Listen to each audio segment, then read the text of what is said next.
Welcome to The Experience, live with Russ and Scott.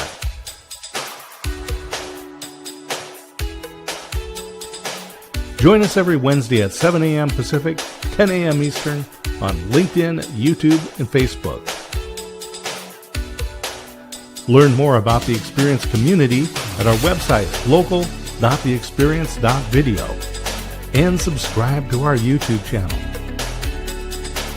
The Experience is brought to you each week by these great sponsors. Present Gifting believes relationships are important.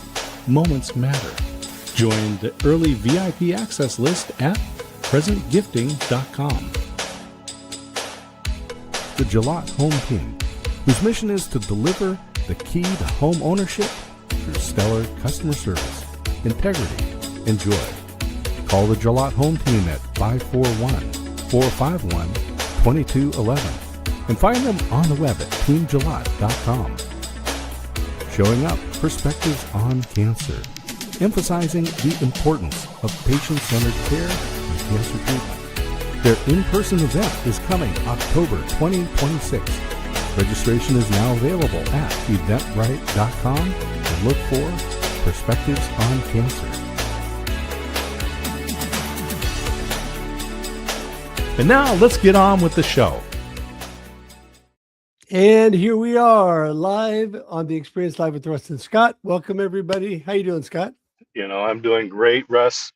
It was so much fun to see through the camera lens from so many different people, your trip with your family to Ireland. Oh, my goodness. So amazing. This is what I want to tell everybody. Do not wait in your life. Do not hold back when you have great opportunities. Like on this one was an amazing opportunity. It was partial business trip, partial family vacation, and a great opportunity at a cost that I could not refuse. So we put it together and God made it happen. It was amazing because we got to see people like Alan Hennessy, Wendy Stunt, Jason Cooper, Yvonne Redden, Don Harris, some amazing, amazing people, and David Brown, who's the original creator of my logo out of Ireland. So much fun. And they showed us just the time of our lives. It was amazing. That is so amazing that, I had forgot that David Brown had done that for you. And you guys met through the Global Tea Break, and Yes. He was able to do that. And that's one of the things I love about building communities like the Global Tea Break, like what people experience here on our show, is that friendships and business partnerships are built when people come. And I love the comments when people are saying hi to each other on our show. Exactly. Well, I'm telling you that Scott always says, my good friend, Mr. D. Scott Smith, lean into your network. And that means a lot of things, but what it really means is do life with your network, whether it's your business, whether it's your personal life. And because of that, friends that were surrounded around my business became personal friends. And I can tell you, big hugs at the airport, lots of great times together. They got so much out of it. They felt so blessed by my family, which was just amazing. And we felt so blessed by them. We showed up. Alan puts an Irish hat on my head. He buys my family coffee. They take us to our Airbnb. He goes out to his car, comes in with 2 bags of groceries for us. I mean, talk about a way to start. It was just like amazing. So had so much fun. And I want to encourage everybody out there. Remember, you know what, when you get an opportunity, not only to do this, see people on the screen, which is amazing, but when you get a chance to do it in person, take every advantage, because as I learned through my cancer journey, life is short. You got to do it now. Yeah, do it now. And next week, Russ will be here in Texas, in Waco, and we'll be down in College Station. So reach out if you are anywhere near or you would like to fly into Texas to join us. There is still time. In fact, get those last minute fares. You're going to get a great deal. You can fly into Austin, and we'll see you there. Here in Waco or College Station, visit Russ Hedge in person. Bring your book. Life Happens, and then you choose, and he'll sign it personally right here in Texas.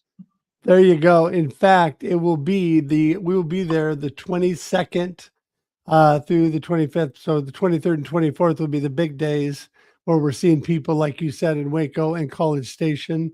And looking forward to that. It's going to be awesome. So, hey, Scott, we got to get rolling because we have an amazing guest today Hmm.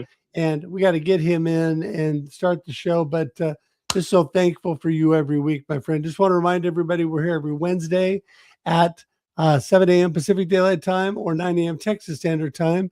This also sits on LinkedIn, YouTube forever when we're done, and goes to Facebook for 30 days. And then it converts to audio podcasts on all the major platforms. So go there. And also, you can listen if you don't have time to watch. We're here every week. We encourage you to share this with your friends today. Engage, comment, let people know, tag people. In fact, you know what? We always say that.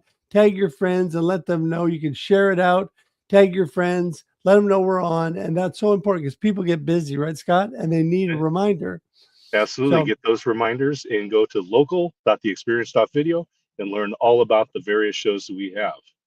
exactly. That was what I wanted to say. There you go. So, okay, let's get Christopher in the room. And good morning, Christopher. How you doing? Morning, guys. How are you? So good. So good. We're just so blessed to have you here this morning. And you know, we're going to start off with the basics. Christopher, tell everybody, who in the world is Christopher? What are you up to? Yeah. So, first of all, thanks for having me. When we scheduled this for April 1st, I kept looking at my calendar. I'm like, Russ isn't that kind of guy. This is going to happen. So, No joke. I'm Christopher Colombo, and that is also not a joke. My parents did that to me. I am a retired Army Lieutenant Colonel and practicing critical care physician. And when I retired from the Army, I swore I was just going to sit around and build Legos for a few months, and I did.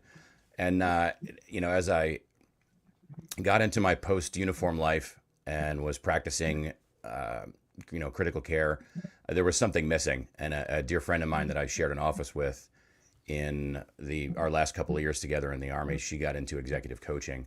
And what I realized was the gap was the lack of mentoring and the lack of professional development and leader development that I had been doing with junior officers and physicians for 25 years.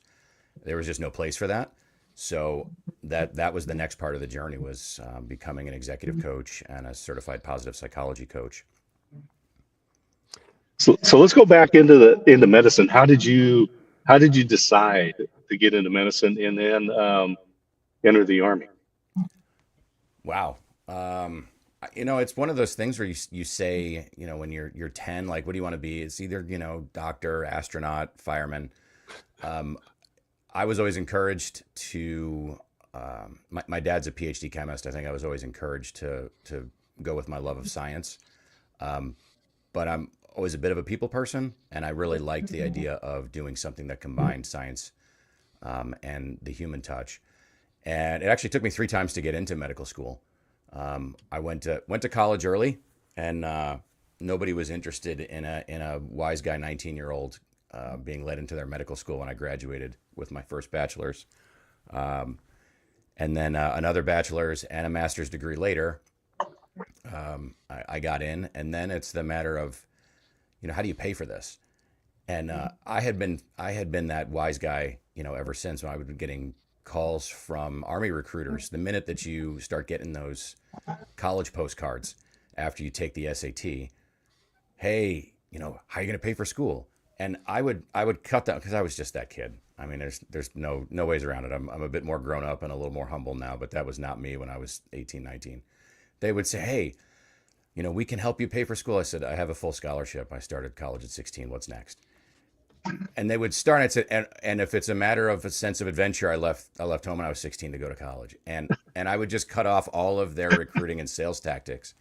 And one of them stopped. He said, well, what are you going to do afterwards? I said, I'm going to go to medical school. I'm, in grad school now. I'm going to try to apply again. He goes, oh, well, call us back when you're ready, because we have scholarships and programs to put you through med school. And I was so impressed that he rolled with, me being the kid that I was. And, when I got in, I said, okay. So I talked with a Navy recruiter. I talked with an Army recruiter, talked with an Air Force recruiter. And the Army recruiter and I actually, we're still friends. We keep in touch on Facebook. He came to my folks' house for my swearing in ceremony. We did the whole thing, and he just sort of became part of the family and kept tabs on my career for the 25 years after that. That was in 1998. So, the world changed a little bit 3 years into my reserve duty, and there are a lot of people like, what did you do? I'm like, I signed up for this. It's okay. This is part of the deal. So, Well, you are amazing. The fact that you started so young. Oh my goodness, crazy. And then, what a great choice to go into something where you're serving your country and you're helping get your education and get paid for and all that at the same time. So let's fast forward a little bit. So you were in how long were you in the service? so I raised my hand in the parents' backyard in 1998 in May, and I retired August 1st, 2022 is my first day as a civilian. Wow. Wow. So like you said, you're now in civilian life. Where is Christopher now? So the family actually decided to stay the last place the Army put us. We had been in school in Virginia, the Southeast. We were in Georgia for quite a number of years. To DC for a few, back to Georgia, and then a little bit of a late career shakeup. We could talk about later, but a surprise move to the Pacific Northwest. So I am in Gig Harbor, Washington, which is across the water from Tacoma, near Joint Base Lewis McChord and Madigan Army Medical Center. It's the last place the Army dropped me.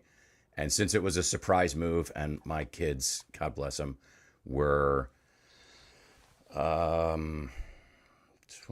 were like 10 and 13, 9 and 12 at the time, which is a pretty rough move. We were in a nice neighborhood in Georgia. They were both right down the street from their best friends growing up. Hey, I met this person in kindergarten. I met this person in second grade. Great, Dad's gonna move. It's kind of the quintessential Army kid nightmare. We had kept the house. We were, when we moved, I said, look, this is Dad's last move. We've got to make it to 20 years, because the pension is what it is. And once I finish and I retire, Dad becomes self-loading baggage. So I said, we're going to unpack, we're going to move into Gig Harbor, and then it's up to you guys. I'm going to retire. And the minute that I do, you all get to decide where we're going. I'd uprooted my wife's career for the second or third time. She rolled with it because she's more amazing than I'll ever hope to be. And I think we were here maybe 4 or 5 months, and they both kids came and they said, hey, we've decided we want to stay. I said, I'm not retiring for another 2.5 years. You guys, we're done, Dad. Wow. We love it, and this is where we belong. Gig Harbor's not a bad place to be, right? No, again, it was one of those things. It's like, hey, we have to move you as sort of a late career punishment, and I'm like, you're going to move me to a place where people fight over that duty station and that area to live. Right. Okay. I'll take my lumps. Thanks. So I'm here in Texas. McLennan County has about a 10% higher population of veterans than the average location across the U.S. So I get to talk to a lot of veterans. One of the things that I found was there's a common thread that says there was an amount of camaraderie in the service that doesn't exist in the civilian world. And so a lot of them go out and replicate it. And so I want to talk about your current work now, because we often say isolation is the killer. I like that. So tell us about your work and your experience of making that transition as well. So that was, that's that camaraderie thread that you mentioned was honestly one of the reasons that I got into this work. A good friend of mine that we were in Officer Basic in 1999 together, and ended up in the same specialty, and then we were those two colonels that nobody else wanted to share an office with at the end of our career. So put the two problem children together, and afterwards, honestly, as part of her transition, she was trying to figure out what to do, and we ended up just doing, peer mentoring coffee, which is something we had done during the end of our career. We were at Madigan together during the pandemic, year before that to a year after it. So a lot of opportunities to, figure out order from chaos, so to speak. She was in a pretty high-powered leadership position, and it was sort of good to be, that voice off in the corner that she could bounce things off of. And we continued that afterwards. You take some of those things with you, and that was really the person that helped me figure out that was what I was missing, was going back to the work that I'm doing now in a different form.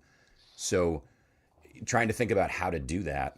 And I mentored junior officers and physicians throughout my career. I didn't know that I was coaching. I mean, we didn't know what it was back then. Life coaching was sort of a pejorative term, that you would use in the Army, because we were all supposed to be self-sufficient and have everything figured out. Whether that's reality or not is a discussion for another time. But, I looked at it and I said, oh, when I was at my best, when I was mentoring, wasn't when I was just telling people, this is what you should do. Here's the advice monster coming out, and, be the puppet and I'll control you and it'll work out well. It was when I was helping folks become more self-sufficient by figuring out themselves why they were unstuck, or why they were stuck, figuring out how to get unstuck, and then following up and supporting them through it to be sort of that accountability mechanism. And, lo and behold, that's what proper coaching is, right? I'm helping you gain awareness, helping you figure out how you want to turn that awareness into action, and then, helping you figure out how to hold yourself accountable to actually make that transition and take the action. Why did I choose executive coaching and positive psychology? That seemed to be a weird combination. Not a lot of executive coaches talking about character strengths, values, and positive psychology topics, like mindfulness, and not a lot of positive psychology folks doing the 360 evaluation in your office and helping you with time management skills. Again, that was mostly, personal therapy, right? What kind of coach would have helped me in my big career crisis? And all of my challenges were really that overlap between the personal and the professional. You're great at something at the office and in the workplace, and it's a disaster at home, and you can't figure out why. Or you're something goes really well, a domain in your personal life, you're absolutely stellar at, and then that same life skill applied to the workplace is mayhem. What is it? And you over compartmentalize and think, well, it's my family's the problem, or it's my workplace is the problem, when Occam's razor suggests that the common denominator in these two places is you. Simplicity would suggest if there's a problem in one or the other and you're there, look in the mirror and start there. So that's kind of the lens I take in my coaching, is that I want to be prepared for my clients, whether it's a personal issue, a professional issue, or both. And depending on, a person's circumstances, level of functioning, and their kind of psychological reserve, these things change throughout a coaching engagement. Right. So just being prepared for domains, and again, thinking, what would have helped me best? Let me go be that person, and hopefully I can pay that forward and find other folks that are about to do the same things that I should not have done, and help prevent their mistakes from my experience.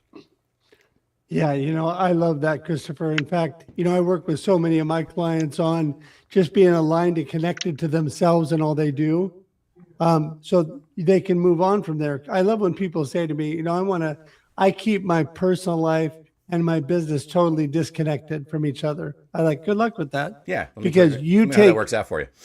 Yeah, because you take you to work every day, and so if you are not aligned with yourself, if you're not connected to yourself, there's an issue right off the bat. So I love that. Hey, I'm going to take a little side and say to you that you picked a great place to live in the Northwest.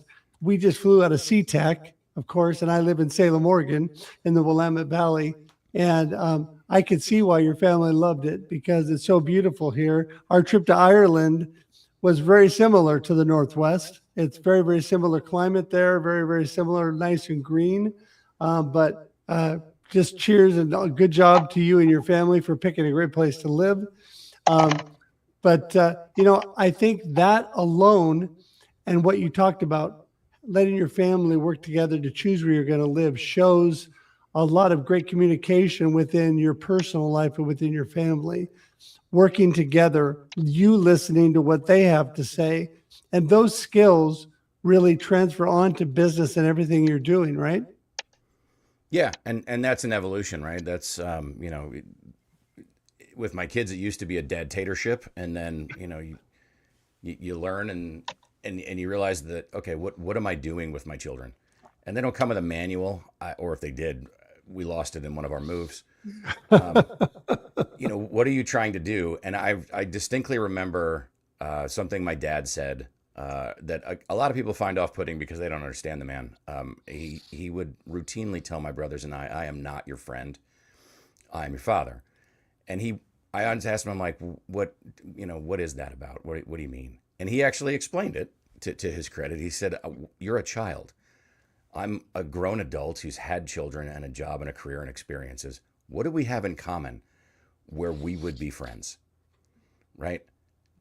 And I said, okay. And he said, my goal is to eventually create you as a functioning adult where we would have enough in common in terms of values, life experience, approach to the world, where we would be friends. So be patient with where you're at, and we'll do this together. Wow. So taking that, I'm like, how do you make kids independent and transition to be functional adults that you not only love, but that you like? Because there's a difference. I mean, I love my family dearly. We don't always like each other, and I know that's two ways. So how do you do that? My wife and I have figured that out, and the only way I know of to build a skill, I don't care what it is that you have to try this skill with actual stakes. And if you fail, okay, you pick yourself up and you analyze why you failed. You find a coach, you find a mentor, you find a resource, and you do the postmortem and you figure out, okay, I failed because of this. Okay, we'll do it differently next time. And I don't think that forays into adulthood are any different. I see a lot of contrast with my kids' friends, whether they're, my daughter's still in high school and my son's in college. And I hear them talk about their friends. And they say, Dad, you and Mom are weird, but kind of in a good way. I said, what do you mean? Well, you didn't leave us completely unsupervised, right? And just, Lord of the Flies it. But, we definitely have a lot more life skills that we sort of take for granted, right? Even whether it's, how do you make your grocery list for the week and go to Costco and manage your apartment? And it seems simple, but if you've never done that before, and now it's the first time you're away from home, that is incredibly intimidating. And, how do I go schedule my car for an oil change? How do I remember to do that? We made you do these things. Make your dentist appointment, right? I didn't just say, okay, my kid's got to figure out that he needs a dentist appointment. No, here's the number. Call up. You know your schedule better than I do. You guys are busy. Make your appointment. And then when you're there, make your follow-up appointment. You've got a phone with a calendar on it. Write it down or put it in there and tell Mom and I what it is. Okay. And that just became those slow toe dips into the pool of adulthood, just based on the idea of, okay, you want to be an adult, you want to drive a car, you want to throw a curveball. It doesn't matter. You have to actually be willing to try it and fail at it in order to ever get good at it. And that's where I often say that you build leadership by creating opportunities where failure is an option. So if they don't schedule that dental appointment or they don't show up, nobody dies. Right? Yep. But they learn from it, and next time they'll be better. Let's talk about some of the folks that you're working with in the executive coaching. Not by name, of course, but just tell us about some of the things that you've seen where working with you has changed their lives, changed their business. So honestly, the range of things within, executive coaching is broad, but, trying to keep it general and anonymous. One of the things that's come up is folks who, you know, became leaders in their organization or started their own business because of their technical expertise, right? They were a great engineer, or they had a great invention or a great idea, or they're a great clinician at the bedside in a hospital or a practice setting. And they have a lot of credibility, right? People trust them. Whether it's, they trust them to create the next great thing, or, trust them to come up with a treatment plan at the bedside. So then they are inspired and motivated to get to a leadership position. And they're flailing mightily, and they don't know why. I see a lot of burnout, a lot of frustration. Whether it's, people's businesses are struggling because they're trying to do everything, or whether it's a leader in a healthcare organization struggling because they can't seem to get anything done and they don't know why.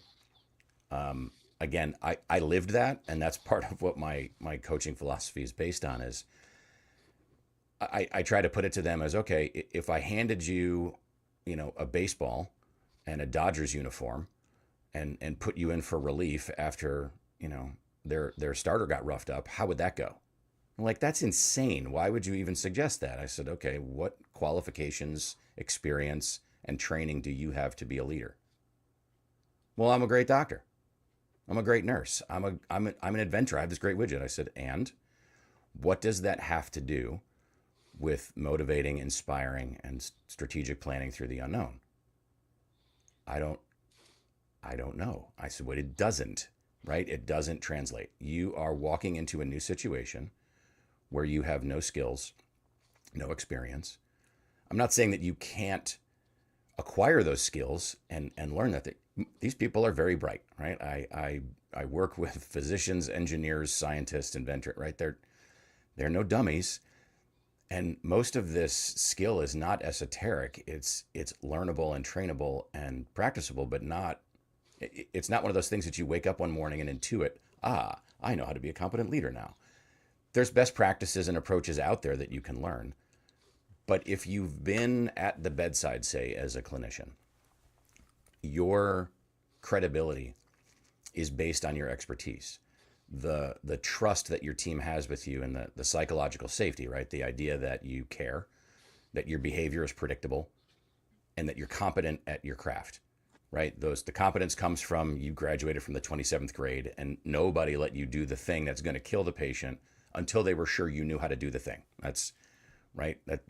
I did that when I trained doctors. There's decisions that I let them make, even if I know they're wrong, because the outcome won't hurt anybody. And then there's ones I step in and say, well, no, we're not doing that today. Okay. So competence is covered. Predictability, most people will act a certain way in front of patients, at least, even if they're, potentially, a little disruptive or a little bit different behind closed doors when they're de-stressing. Okay. So usually at the bedside, they've got some equanimity and some predictability, and they've gotten into the profession because they want this sick and dying person to stop being sick and stop dying. And everyone understands that. So psychological safety is baked into the cake, and their expertise is there. Okay, great. And they're now able to just work on authority, right? I want you to give 1 liter of fluids right now. Okay. And I'm going to order a chest x-ray and we'll take a look at it because this person, okay. Everybody just starts to scurry around and do the thing. They get to a leadership position and they're frustrated. They may not know how to act in a meeting the same way. And they don't have that patient in the room to remind them, okay, the professionalism hat is on. Okay. They're not competent to do strategic planning because most of what the decisions they've been making are best practices have been developed by a community of scientists, researchers, and other clinicians. And I have resources, and I'm not supposed to innovate at the bedside. That's called experimentation. We don't do that sort of thing. It's generally frowned upon. As I say, we can put people in an experimental school, but we don't experiment on children. Right. Right, exactly, right. You can do research in medical world, and I did plenty when I was, active duty, but not on my individual patients, just as a matter of my daily practice. But when you're leading a department, or you're in the C-suite, or you're advising those people about the clinical aspect of what they're doing, there's no right answer, or they would have just pulled it off the shelf and done it. It's how do you get the smartest people in the room to come up with that right answer and help guide and facilitate and create that environment where they're going to contribute their best. And that's also an uncomfortable place for a lot of physicians and inventors and scientists. Is, by definition, if you're the smartest person in the room as a leader, there is something seriously wrong. Right. You need to assemble the smartest people. Exactly. Christopher, you have so much amazing information, and we need an entire another show to keep going. But I've got to be the responsible host, and we're wrapping this show up for today. So, man, I just love all that you're talking about, and we definitely have to do a replay. So you and I will schedule another show in the future. But for now, give everybody your gold nugget, or what you really want them to remember from today's show. And then let everybody know how they get in touch with you, because, boy, I want to reach out. I need executive coaching. Christopher's my man, so give us that as well. So a brief story. My career hit a bit of an iceberg, and I have a dear friend and peer mentor that I partner with on our thought leadership website, functionalmentoring.com. My good friend Paul was my intern many years ago, and then as just a dear colleague and friend. When I was going through my challenge, he said, "Okay, I hear you, but I want to put this to you to think about. Do you want to be right, or do you want to be effective?" And in a leadership challenge, in a life challenge, you can try to win the argument against everybody else who is doing their level best to be helpful to you, or you can pipe down and listen and look at the situation from the perspective of, it doesn't matter if I win this argument, it matters if I progress and move forward. And that was the cognitive frying pan that kind of helped reorient me and my brain to the world, was, do you want to be right, or do you want to be effective? So if you're interested in pearls and nuggets like that, we write a blog where he does short form, I do long form. We kind of go back and forth at each other on functionalmentoring.com. I'm on LinkedIn. It's been scrolling at the bottom of here at the Chiron. You can email me at christopher@functionalmentoring.com, or if you go to the site, there's a contact at the bottom of any page. Go peruse, go check it out, read our stuff. If you like the way that I approach things, I'd love to hear more from you and work from you. And if I'm not your cup of tea, but you still think that you need, executive coaching or positive psychology or personal coaching in this realm, I have so many friends that are in this line of work that are completely different from me in temperament and personality and approach. You got to find your match. And if it's not me and it's not Paul, then don't fret.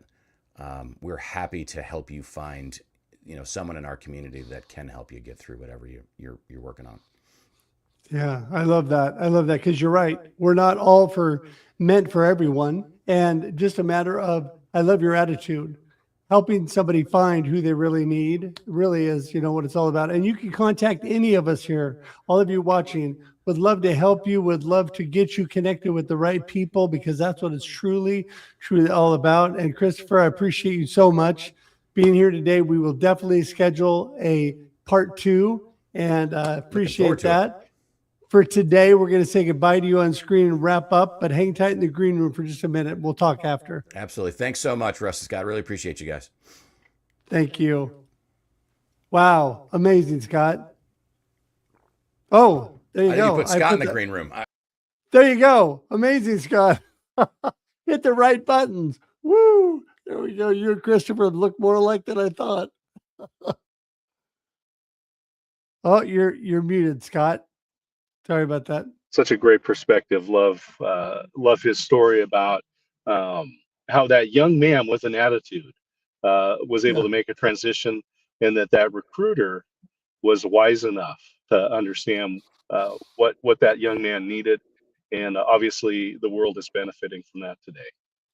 Oh my goodness. So great. So great. Just want to remind everybody, Christopher's connection information is all at the bottom of the screen. It's been taken along the bottom, his LinkedIn address.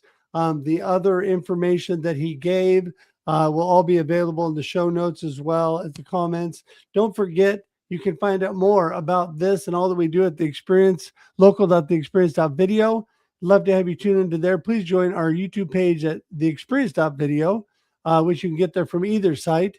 And Scott and I are here every week at 7 a.m. Pacific Daylight Time, 9 a.m. Texas Standard Time for your viewing and listening pleasure. And we got to run. So thanks so much for being here this week. And until next time, have a blessed week and enjoy the experience. If I figure out which way to point. Thanks for tuning in to The Experience live with Russ and Scott. If you enjoyed today's show, please share it with others, post about it on social media, or subscribe on YouTube. See you next time.